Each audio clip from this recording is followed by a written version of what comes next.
Close. Yang itu di X. It's not working. Close aja. Hah? Close aja. Ini di maximize, Bu. Di itu. Minimize sama Ini maximus. dimaksimalkan. Nah, security Security. enable-nya di itu dibuang. Nah, Ya. nah itu Terus secara otomatis akan nggak keluar tulisan. nggak keluar tulisan. Ini dimatiin aja dulu.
Absen.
Assalamualaikum.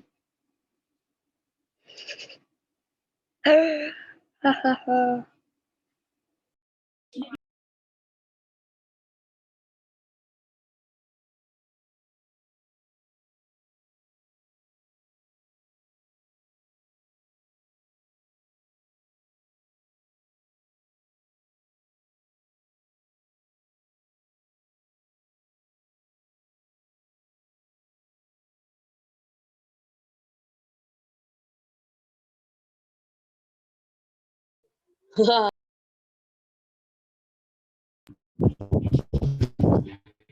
Bacot.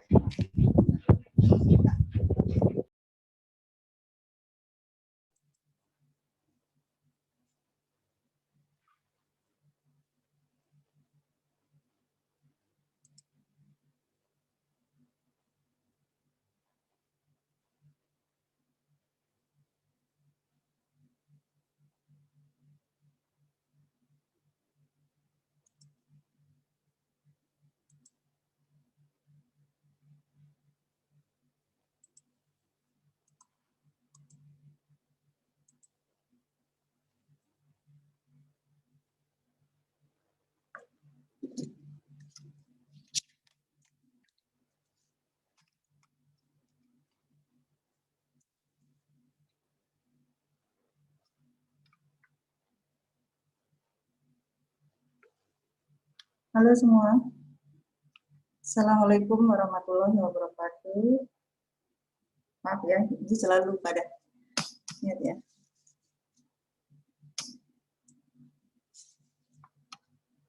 Halo semua anak-anak, apa kabar?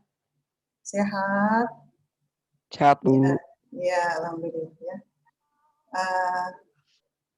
Kalian semua dikasih tahu wali kelas, suruh nyiapin 3 gelas?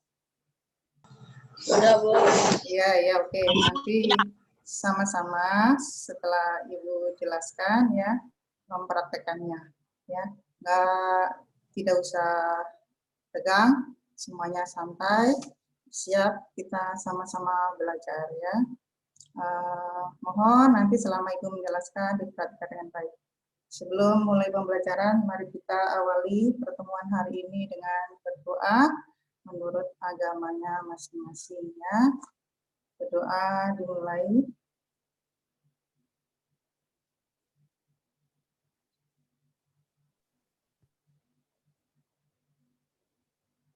Berdoa selesai ya. Untuk pembelajaran hari ini, kalian akan belajar mengenai suhu ya, suhu dan perubahannya. Nah, di buku LKS dan paket kamu, materi ini ada di bab 4 ya. Nanti lihat di bukunya, tapi sekarang nggak usah perhatikan bukunya. Sekarang kamu perhatikan saja penjelasan dari Ibu ya. Nah, untuk materi suhu dan perubahannya, di sini nanti berkaitan dengan materi juga ya, yang sebelumnya kalian sudah belajar. Ya, segala zat di sekitar kita itu namanya materi. Kemudian berkaitan juga dengan larutan, campuran ya. Nanti karena semua benda yang kita amati otomatis selalu berkaitan dengan zat atau materi ya.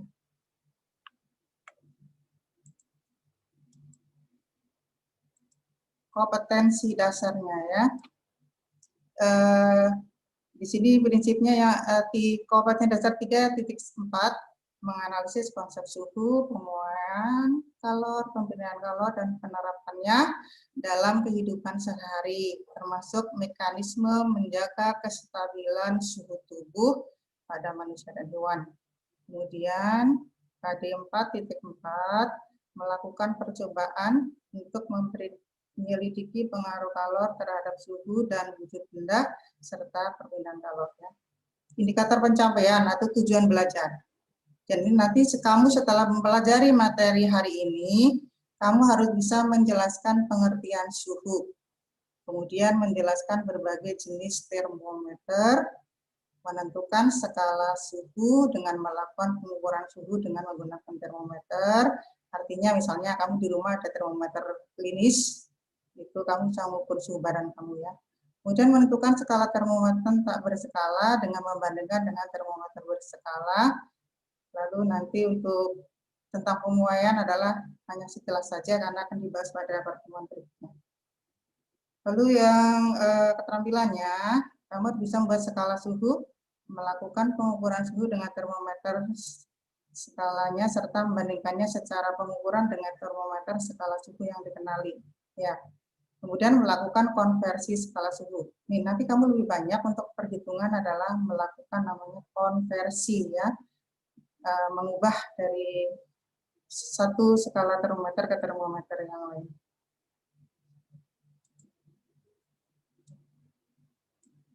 Kemudian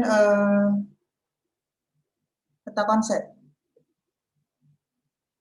Bab 4 ini mempelajari mengenai suhu dan kalor ya. Khusus untuk pertemuan hari ini yang akan pelajari adalah tentang suhu dan termometer.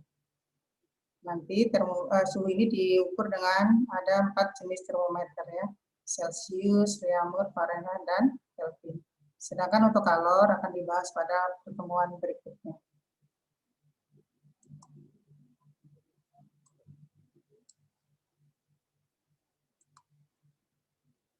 Oke.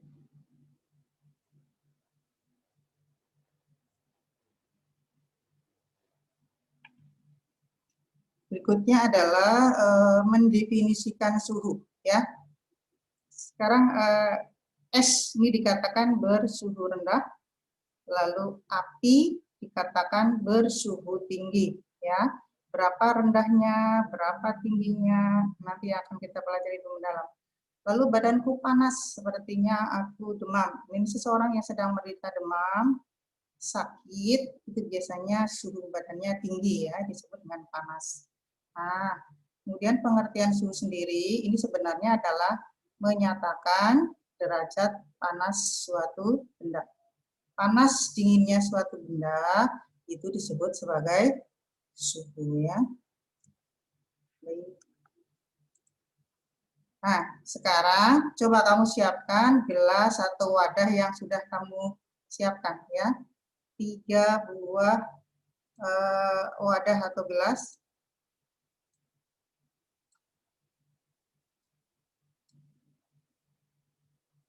Nah, di sini adalah tujuannya untuk menentukan seberapa panas dinginnya suatu benda menggunakan indera peraba. Indera peraba kita maksudnya adalah tangan ya. Coba kita memprediksi atau menggunakan tangan kita itu sebagai indera untuk menentukan panas dinginnya benda. Tujuannya menyelidiki kemampuan indera peraba sentuhan kulit sebagai alat pengukur suhu ya. Ingat, indera kita itu banyak, ada mata, hidung, telinga, lidah, dan kulit. Salah satu yang untuk menentukan bisa digunakan untuk menyelidiki suhu benda adalah menggunakan kulit ya. Tangan ini yang paling sensitif.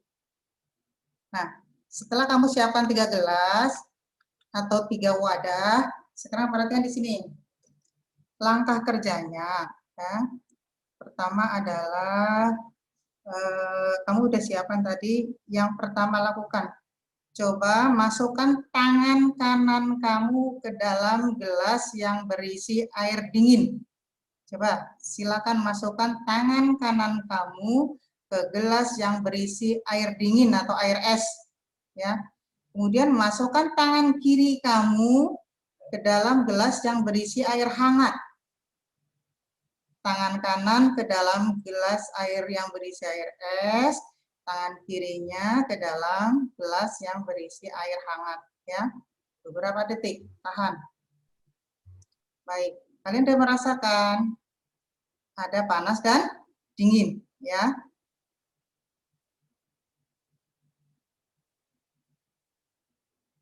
Sudah? Nah, sekarang coba angkat secara bersamaan tangan kamu, lalu masukkan ke dalam gelas B. Ke dalam gelas yang berisi air keran.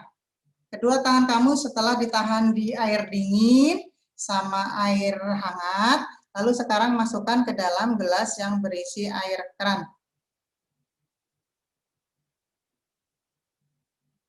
Sudah? Sekarang coba perhatikan di sini ada pertanyaan.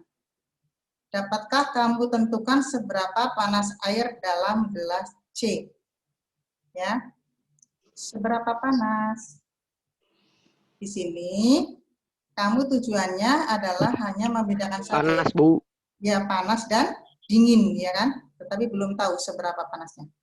Dapatkah kamu tentukan seberapa dingin air dalam gelas A? Tidak, ya, karena tangan kamu tidak bisa menentukan panas dinginnya secara faktual, kuantitatif maksudnya. Kemudian pada langkah ketiga, ketika tangan kananmu diangkat dari gelas A dan dimasukkan ke gelas B, apakah tanganmu terasa panas atau terasa dingin? Nah, tadi nih, tangan kanan kamu kan dari air dingin, air es. Lalu kamu angkat, kamu masukkan ke dalam air keran. Yang kamu rasakan, tangan kamu menjadi panas atau dingin? Dingin, dingin. Panas lah, ya kan? Dingin. Ya. Panas Bu, panas. Dingin, Bu, dingin. Kemudian yang pertanyaan keempat, pada langkah ketiga, ketika tangan kirimu diangkat dari gelas C, gelas yang berisi air hangat tadi, kemudian dimasukkan ke dalam gelas B yang berisi air keran, apakah tanganmu terasa panas atau dingin? Dingin harusnya ya. Ya, oke. Dingin.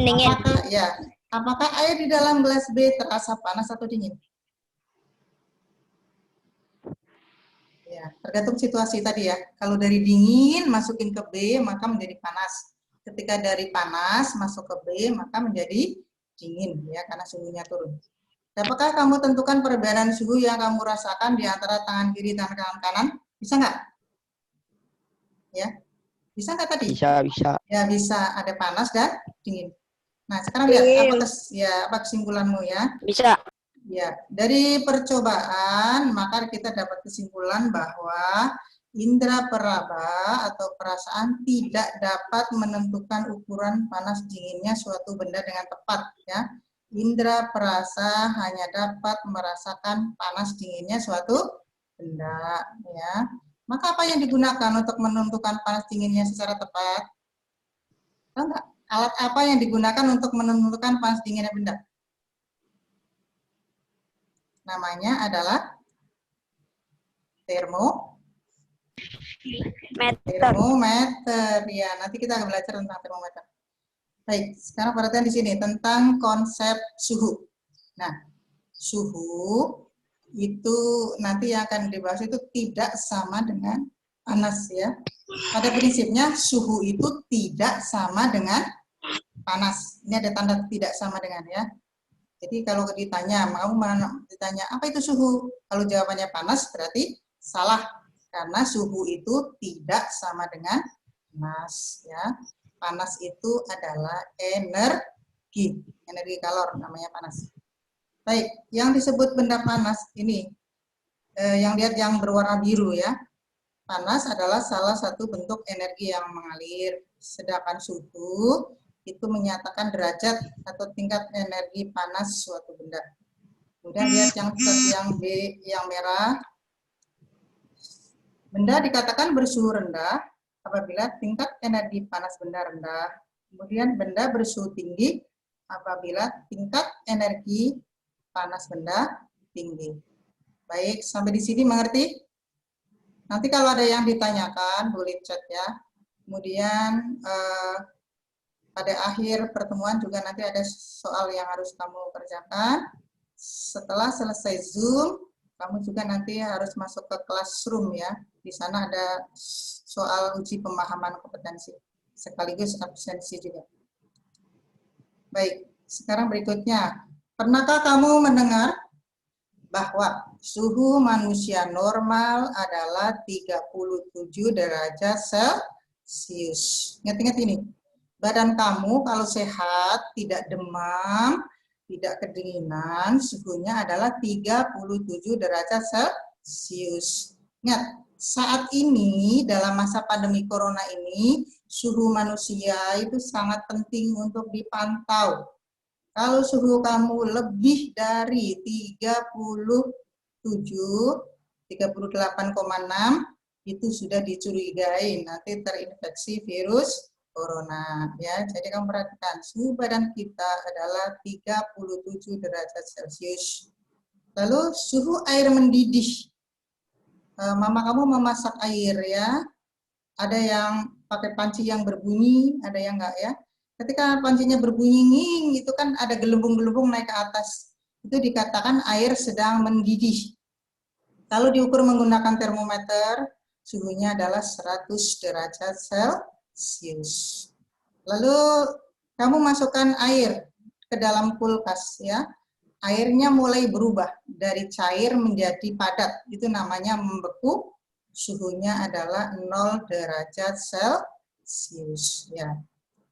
Baik, angka-angka tersebut itu menunjukkan derajat suhu suatu benda ya.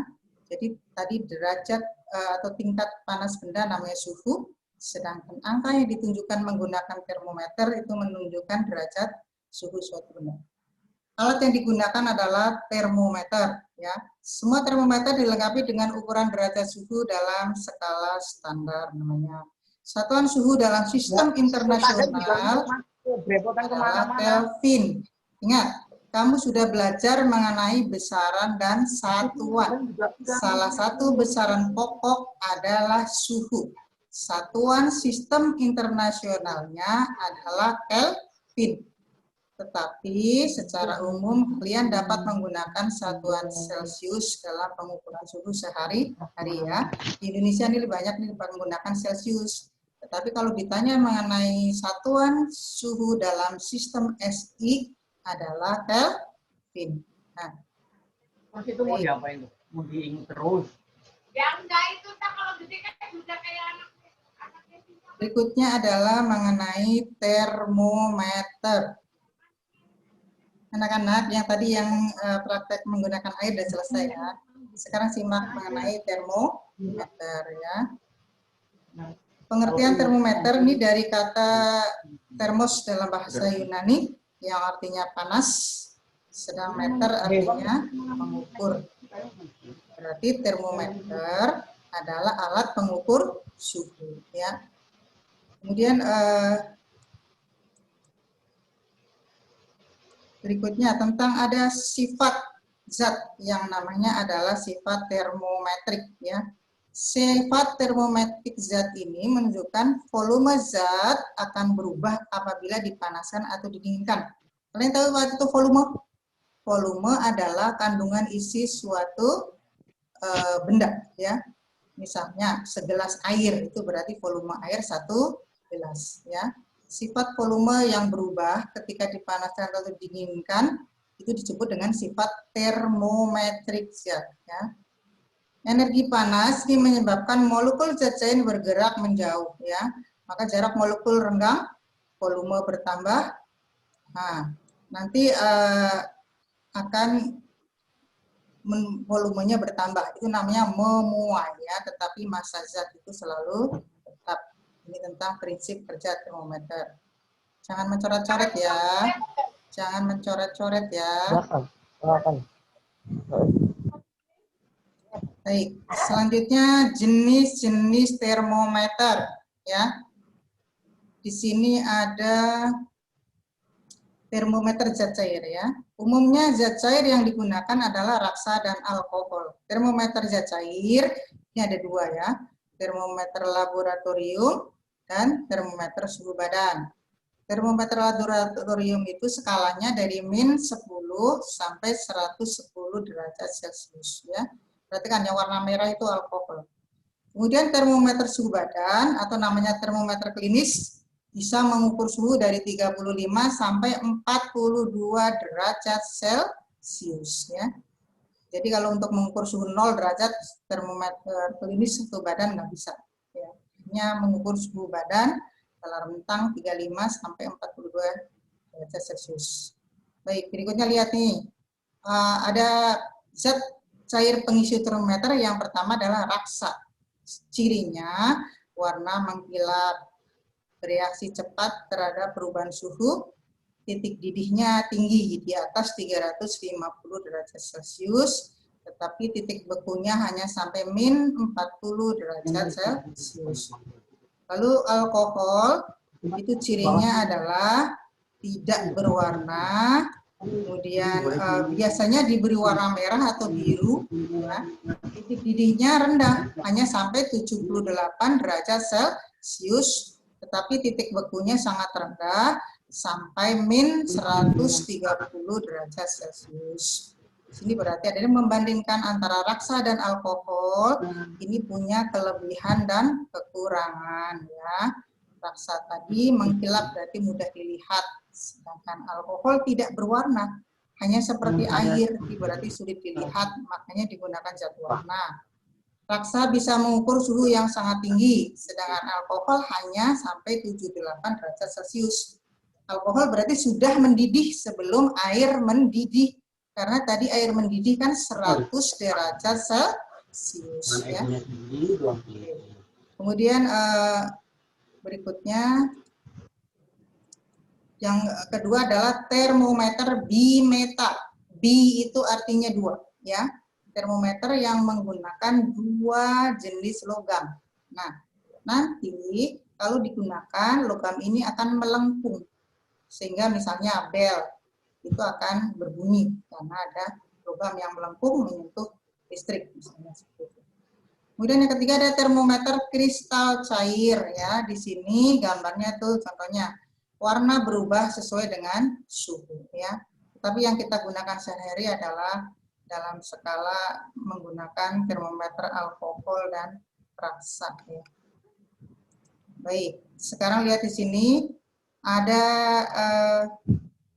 contoh termometer yang digunakan dalam kehidupan sehari-hari. Yang pertama adalah termometer klinis atau badan yang digunakan untuk mengukur suhu badan kita. Lalu termometer bimetal, ini yang bisa dipanaskan, misalnya membuat kue menggunakan oven dengan suhu sekian, itu berarti ovennya dilengkapi dengan termometer bimetal, ya. Lalu ada termometer 6 Villani, ini untuk mengukur suhu ruangan maksimal minimal dalam 1 hari. Misalnya, hari ini hari Kamis tanggal 1 Oktober, suhu paling panas hari ini misalnya 34 derajat. Itu berarti nanti ditunjuk oleh menggunakan termometer 6 Villani. Sedangkan suhu terendah pagi hari misalnya 20 derajat Celcius, ya bisa, ya. Kemudian berikutnya adalah termometer dinding atau ruangan, itu mengukur suhu ruangan saat ini, ya. Dan 6 Villani kan tadi untuk maksimal minimal, kalau termometer dinding adalah saat ini. Kemudian berikutnya di sini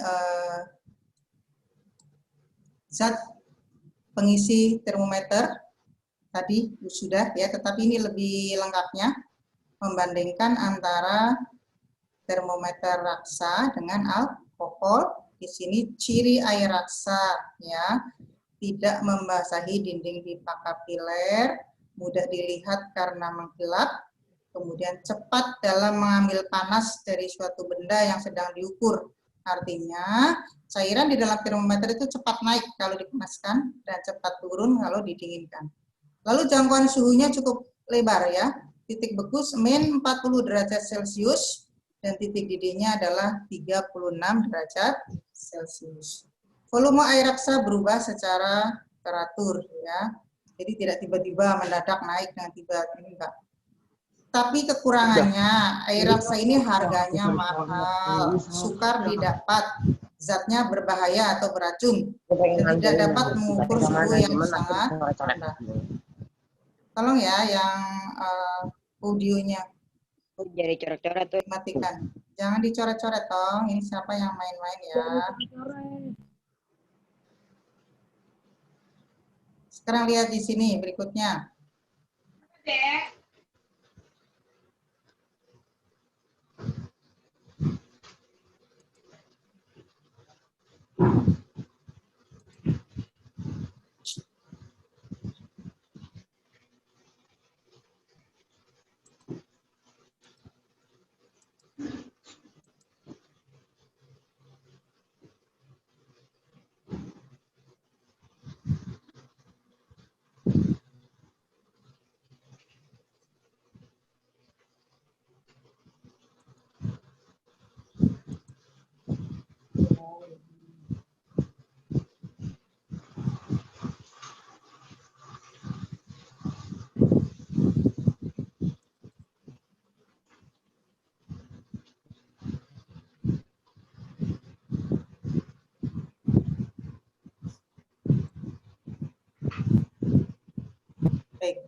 Lanjut ya, yang alkohol ya. Pertama, ciri yang keuntungannya harganya murah, ya, bahkan kamu bisa membeli alkohol di minimarket.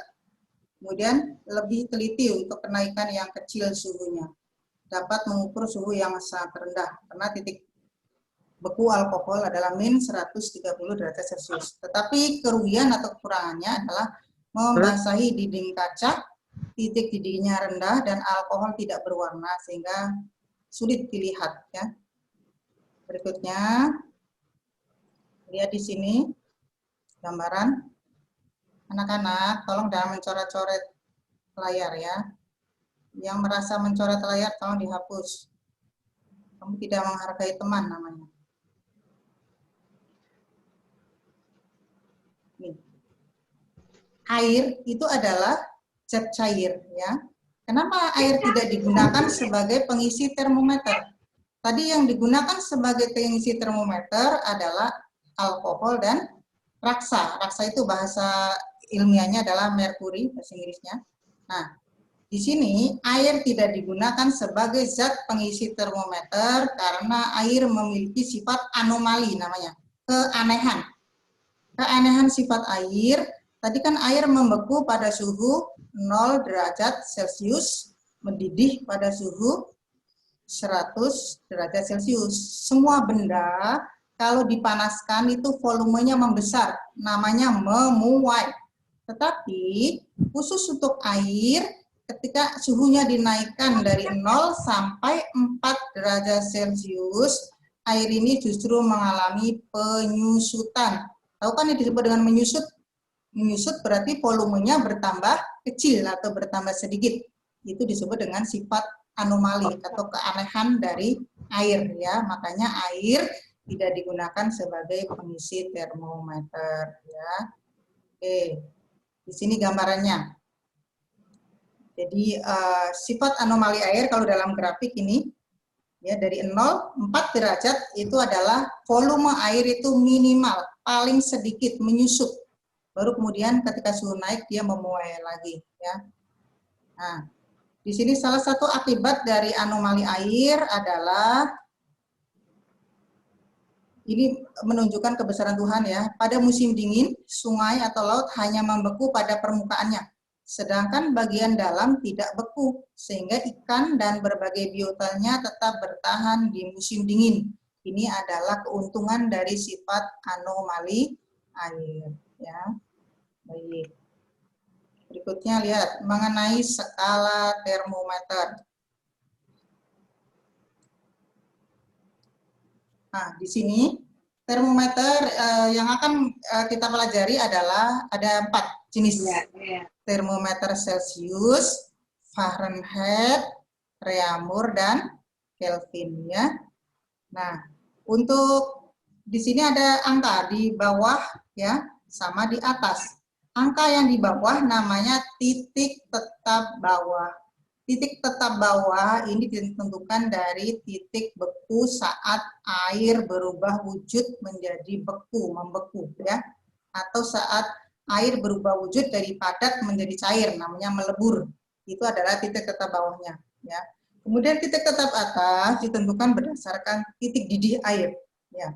Jadi air membeku pada 0 derajat Celcius dan mendidih pada 100 derajat Celcius. Air membeku pada 32 derajat Fahrenheit dan mendidih pada suhu 212 Fahrenheit. Air membeku pada 0 derajat Reaumur dan mendidih pada 80 derajat Reaumur. Air membeku pada 273 derajat Kelvin dan mendidih pada suhu 373 Kelvin. Kamu lihat di sini. 100 dikurangi 0 berapa? 100 dikurangi 0 berapa? 100 ya. Jadi skala pada termometer Celcius ada 100. Lalu 212 dikurangi 32 adalah 180. Berarti skala Fahrenheit adalah 180. 80 kurangi 0 adalah 80. Berarti skala Reaumur 80.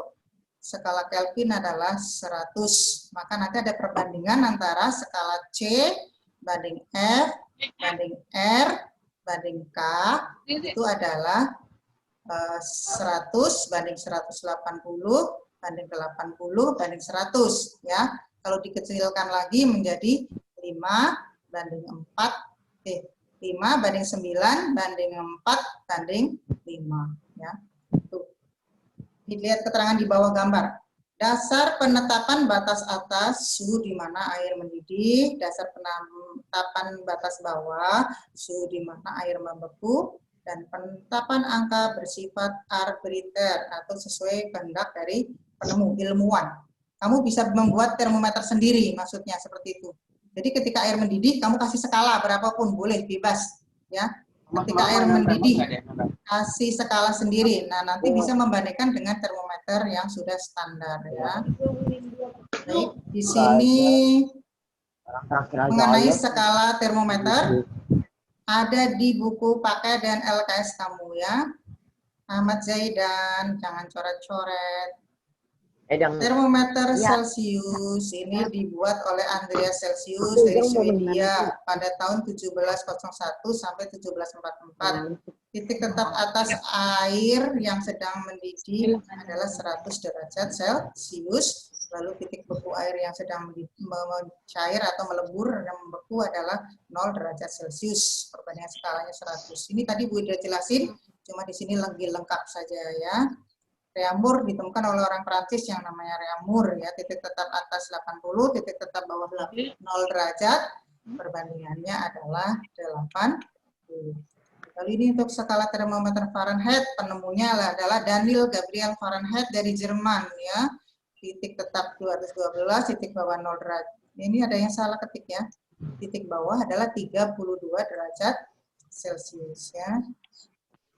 32 derajat Fahrenheit. Perbandingannya adalah 180. Lalu untuk termometer Kelvin dibuat oleh Kelvin dari Inggris. Titik tetap atasnya 373 derajat Kelvin, titik tetap bawah es mencair 270 Kelvin, dan perbandingan skalanya adalah 100. Baik, sekarang lihat mengenai konversi skala suhu. Nih, kamu nanti harus bisa menghitung konversi suhu, ya, perubahan suhu.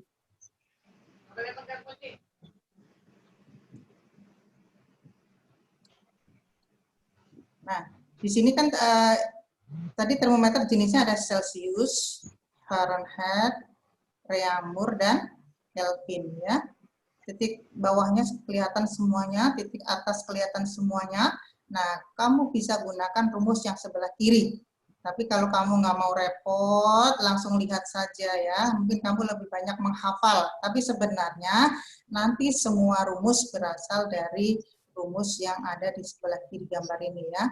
TA itu adalah titik tetap atas, TB titik tetap bawah, TX itu skala yang diketahui, TB skala yang ditanyakan ya.